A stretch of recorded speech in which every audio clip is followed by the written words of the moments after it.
Hay una sensación muy particular que rodea el mundo de las inversiones, ¿no? Como una mezcla de complejidad abrumadora y, al mismo tiempo, la promesa de un futuro mejor. Sí, es un campo lleno de jerga, de gráficos que intimidan. Y sobre todo de historias de terror sobre gente que lo perdió todo. Uf, totalmente.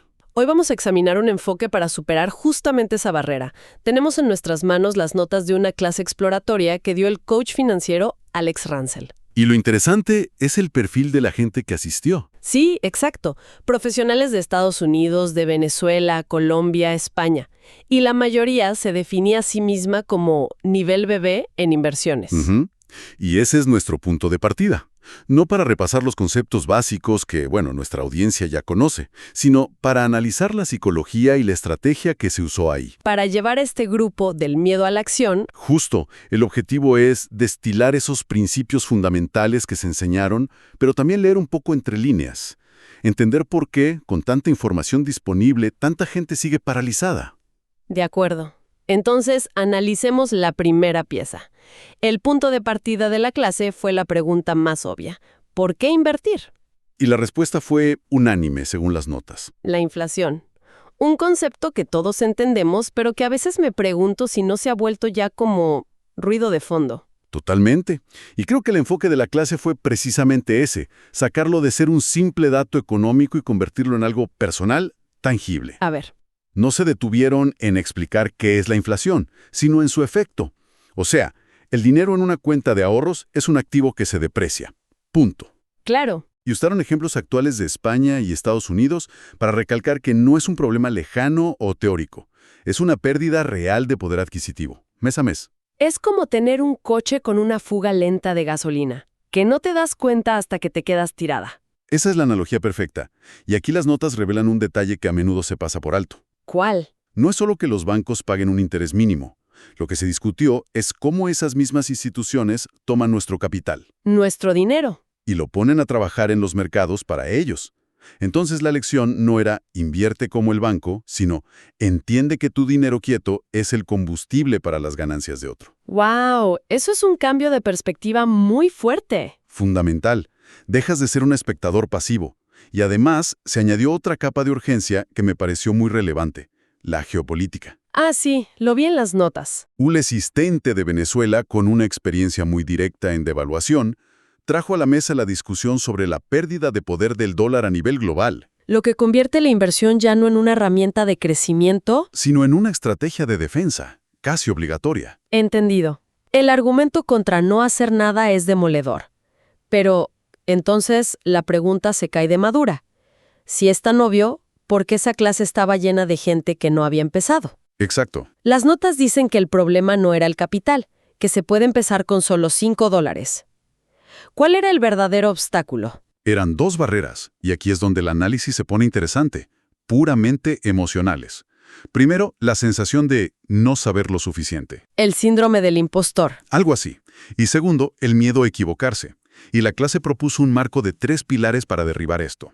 El primero, la educación. Pero no una educación académica, ¿cierto? Para nada. Una enfocada en desmitificar. Las notas recogen una crítica muy directa a la industria financiera. La acusan de usar la complejidad como una herramienta de marketing.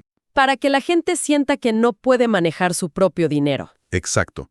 Y que necesita un intermediario costoso. Es la idea de que si no entiendes los 20 tipos de fondos que te ofrecen, te sientes incompetente. Y terminas pagando comisiones altísimas para que otro decida por ti. Precisamente. El segundo pilar fue la disciplina. ¿Ok? Y la analogía que se usó fue muy potente.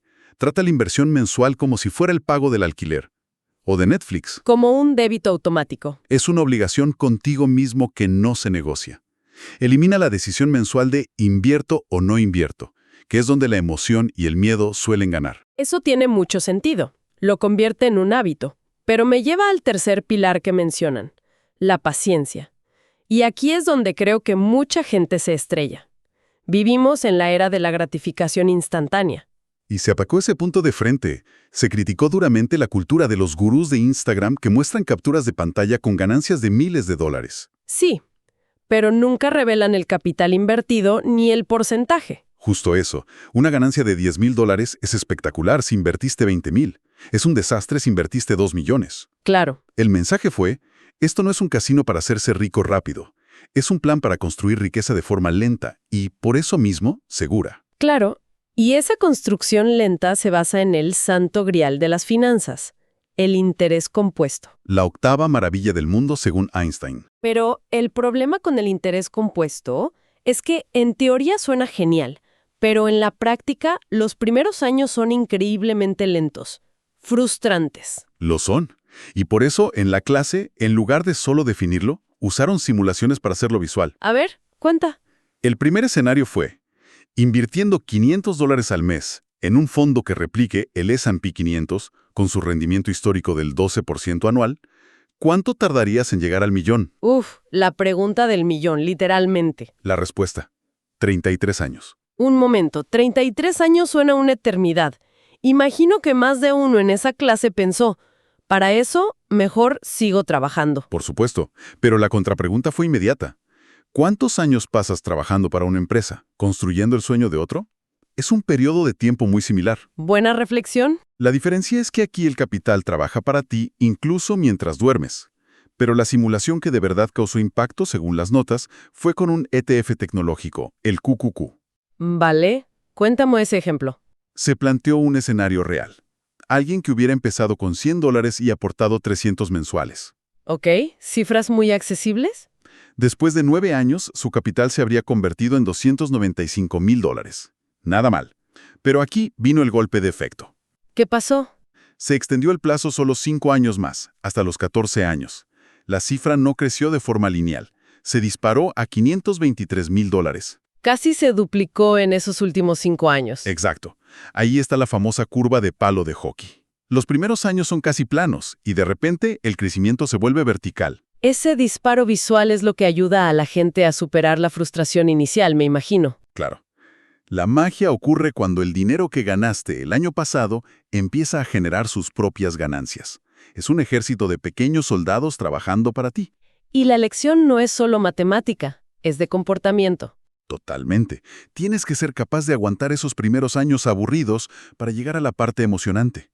Yo mismo recuerdo mirar mi portafolio después de 5 o 6 años y pensar, ¿tanto esfuerzo para esto? Superar esa fase es la clave.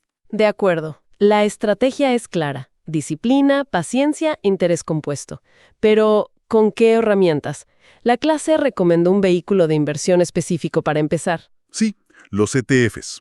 Y el enfoque fue muy práctico.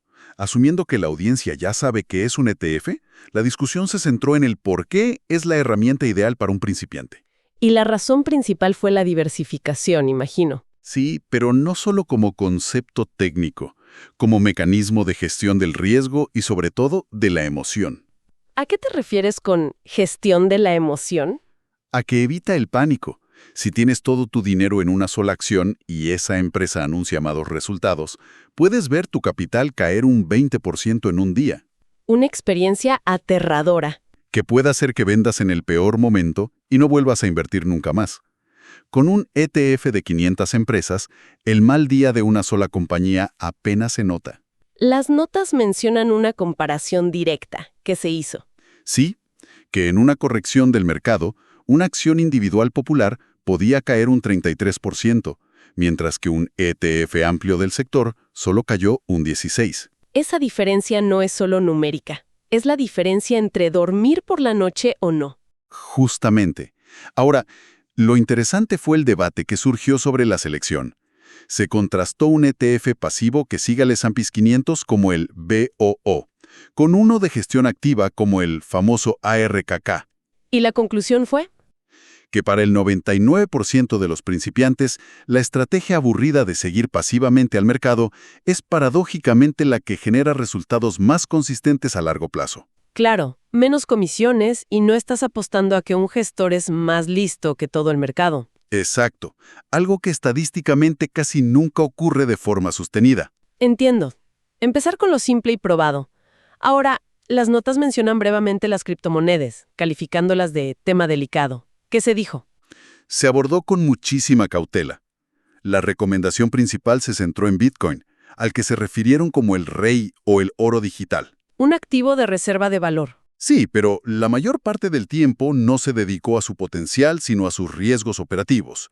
Se hizo un recordatorio muy crudo de las quiebras de 2023. FTX, Voyager, Celsius. Esas mismas. Plataformas donde la gente tenía sus activos y los perdió para siempre.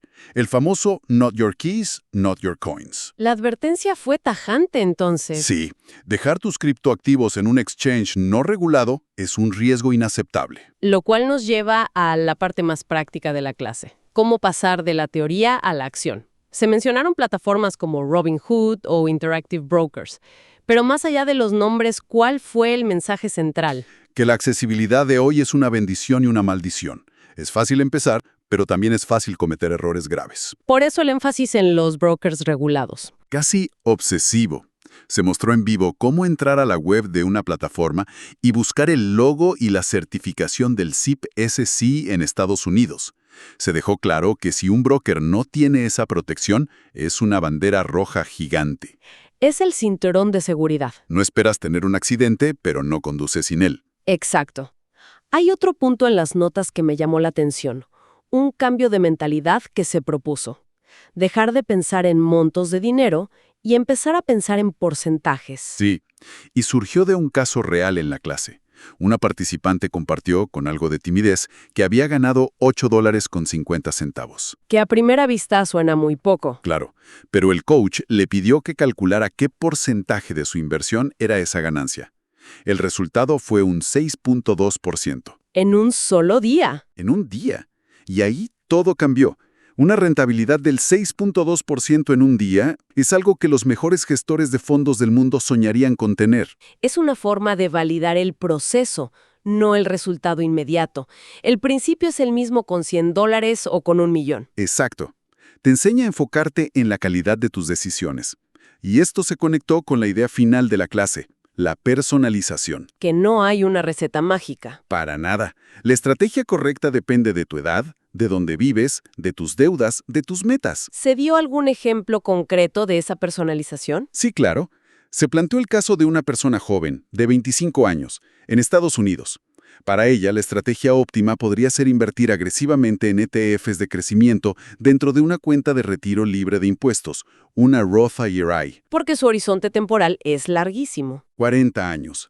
Pero para otro asistente, de 55, que necesita que su capital crezca más rápido, esa estrategia sería demasiado lenta. Quizás esa persona necesite añadir acciones individuales. Posiblemente, asumiendo un riesgo mayor, pero calculado. La estrategia debe ser un traje a la medida. Muy bien. Hagamos una pausa y recapitulemos. No se trata solo de que invertir es una defensa contra la inflación. No. El verdadero aprendizaje es que las barreras más grandes son psicológicas y se derriban con educación simplificada, disciplina de hábitos y una paciencia a prueba de la cultura de la inmediatez. Y que herramientas como los ETFs de bajo costo son la puerta de entrada más segura. Exactamente. Pero hay una reflexión final que se desprende de todo esto. A ver. En la clase se hizo una crítica muy dura a ciertos productos financieros, en particular a los seguros de vida universal indexados, los IUL. Los calificaron de estafa legal, leí. Sin rodeos, por sus altísimas comisiones ocultas y su complejidad deliberada. Se argumentó que la industria financiera a menudo prospera en la confusión del cliente. La idea de que si no puedes explicarlo en un minuto, es porque probablemente no te conviene. Justo eso. La complejidad beneficia al vendedor, no al comprador. Y eso me lleva a la pregunta final que estas notas nos dejan flotando. Te escucho. Si aceptamos que la complejidad es, en sí misma, una estrategia usada por la industria para mantener el control y extraer valor del inversor promedio, ¿cuál es el verdadero costo de no hacer el esfuerzo por buscar la simplicidad y tomar, de una vez por todas, el control de nuestro propio futuro financiero?